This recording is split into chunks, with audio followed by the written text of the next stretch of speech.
Bonjour à tous. Eh bien, Israël est en état d'alerte après ces 3 attentats islamistes qui ont frappé le pays la semaine dernière, faisant 11 morts à Beersheva, à Hadera et à Bnei Brak. Samedi dernier, à Jenin, une cellule terroriste qui s'apprêtait à commettre un attentat a pu être démantelée, tandis que le début du Ramadan a entraîné des heurts, notamment à Jérusalem-Est. Le Premier ministre Naftali Bennett évoque une période de routine d'alerte. Et il précise que le long de cette ligne verte sont postés un nombre record de troupes de Tsahal qui a pour objectif bien sûr de briser la vague de terreur actuelle à quelques jours des fêtes de Pessah, tandis que le porte-parole de l'armée lui affirme que ces attentats ne sont probablement pas liés et que donc il est impropre de parler de vague de terreur. On est en ligne pour parler de cette situation avec le politologue Stéphane Vanish. Bonjour Stéphane Vanish. Bonjour. Donc avec un peu de recul qu'on a maintenant, ces quelques jours qui nous séparent de cette semaine terrible en Israël, comment est-ce qu'on peut interpréter la séquence? Est-ce que effectivement chaque attentat doit se lire séparément selon vous? Alors pas complètement, dans le sens où les 2 premiers attentats étaient revendiqués par Al-Qaïda et le djihad islamique. On se retrouve avec des attentats très politiques. En fait, c'était pour casser la réunion qui existait à Mitzpeh Ramon entre les États-Unis, Israël et les Émirats arabes notamment, et le Maroc, l'Égypte, etc. Donc, en fait, c'était pour casser les accords d'Abraham, pour essayer d'empêcher les accords d'Abraham, en tout cas montrer un peu leur opposition. Alors que le dernier attentat de Nemra, qui a été fait par un membre du Fatah, un peu de la branche Marbouti, donc la branche violente, terroriste, mais qui est plus lié à la succession de Mahmoud Abbas qu'aux problématiques des accords d'Abraham.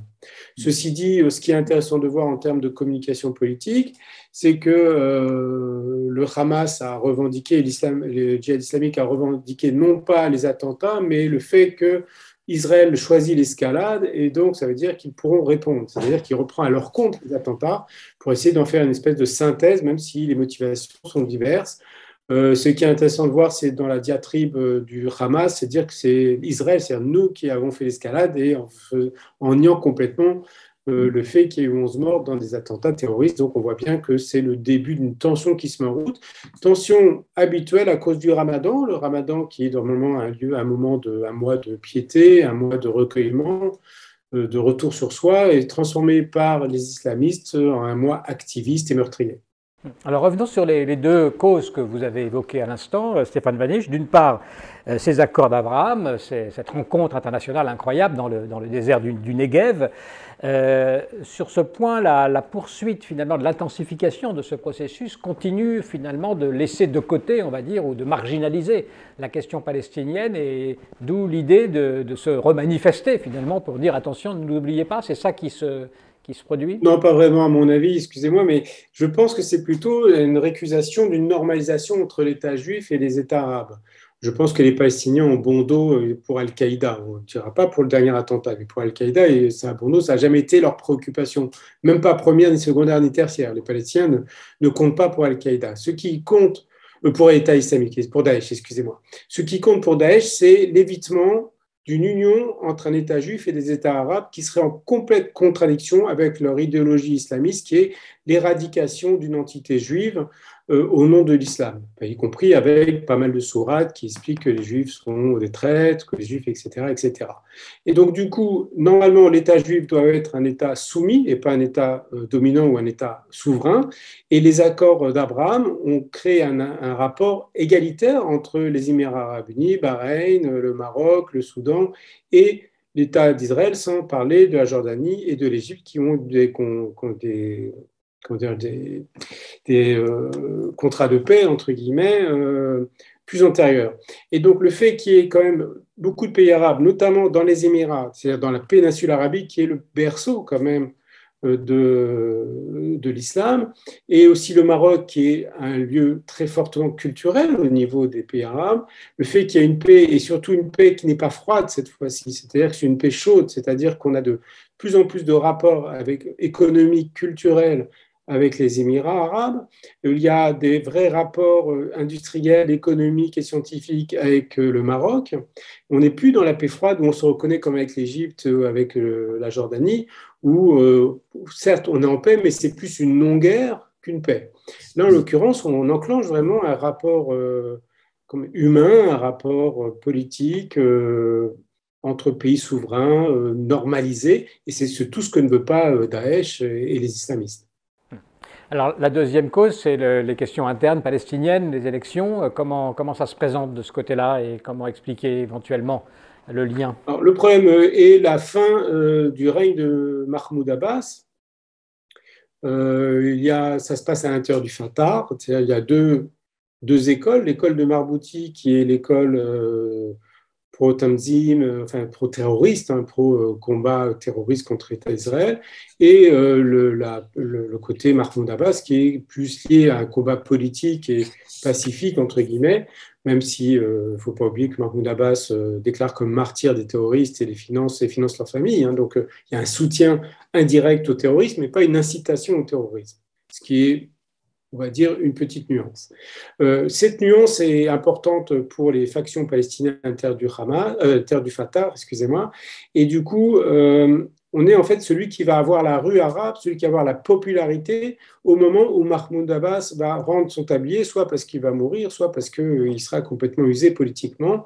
Et la partie Marbouti, la partie la plus, comment dirais-je, violente, essaye d'attirer les sympathies, parce que ce n'est pas une question de voix, c'est une question d'influence dans la rue arabe, ce n'est pas une question de voix, si on n'est pas en démocratie du tout, c'est une question d'influence, essaye d'attirer les sympathies de la rue arabe en faisant des attentats pour montrer que le combat continue contre Israël et qu'on ne va pas, comment dirais-je, créer un état de paix comme pourraient le faire les accords d'Abraham. C'est là où il y a un lien d'ailleurs entre les deux. Et donc du coup, on se retrouve avec une montée en tension mal prévue par le Shin Bet, une montée en tension liée à la fin de règne de Mahmoud Abbas. Parmi les auteurs des attentats, il y a, on l'a noté, plusieurs Arabes israéliens, donc ils sont liés par ailleurs à Daesh. Bon, mais il faut dire que les partis arabes, en particulier en Israël, ont condamné les attentats. Pour l'instant, il n'y a pas de nouvelles fissures, fractures dans la société israélienne entre arabes et juifs, comme on avait pu le voir l'an dernier, par exemple. Pour l'instant, ça n'est pas encore révélé, je dirais. C'est évident que le fait que RAM, qui est un parti islamiste non terroriste, hein, je tiens à préciser, fasse partie de la coalition de Bennett permet une espèce d'intégration politique d'une partie de la population arabe qui fait qu'ils seront moins enclins, sans doute, à vouloir créer du terrorisme, ne serait-ce que par la reconnaissance politique que cette coalition leur donne.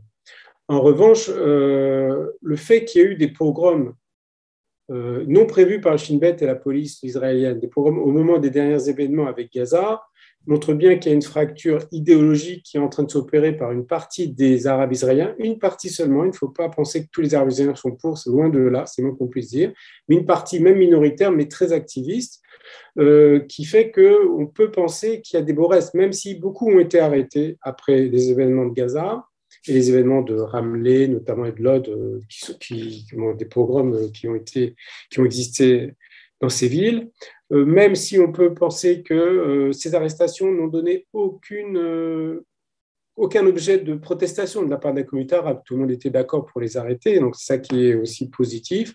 On peut aussi penser qu'il existe encore des réseaux manipulés par le Hamas, le djihad islamique ou Daesh. Et donc on se retrouve avec une espèce de cinquième colonne qui existe à l'intérieur de l'État d'Israël, qui est assez nouveau, mal appréhendé par le Shin Bet, parce que le Shin Bet était obnubilé sur Jérusalem-Est, sur les territoires en Judée-Samarie et pas du tout à l'intérieur d'Israël. Et là, on a un nouveau phénomène qu'il va falloir gérer, un phénomène, à mon avis, de long terme. Il ne faut pas penser que c'était juste une pointe d'indignation liée aux événements liés à Gaza. C'est de long terme et une partie de la population palestinienne israélienne, ou les partis arabes israéliens, ne reconnaissent toujours pas le fait juif de l'État d'Israël et ne surtout reconnaissent pas le fait que l'État d'Israël puisse exister pour une petite part d'entre eux. Et donc, on se retrouve dans un recrutement de terroristes parmi ceux-là, et visiblement, ceux-là ont été mal appréhendés par les services sécuritaires israéliens.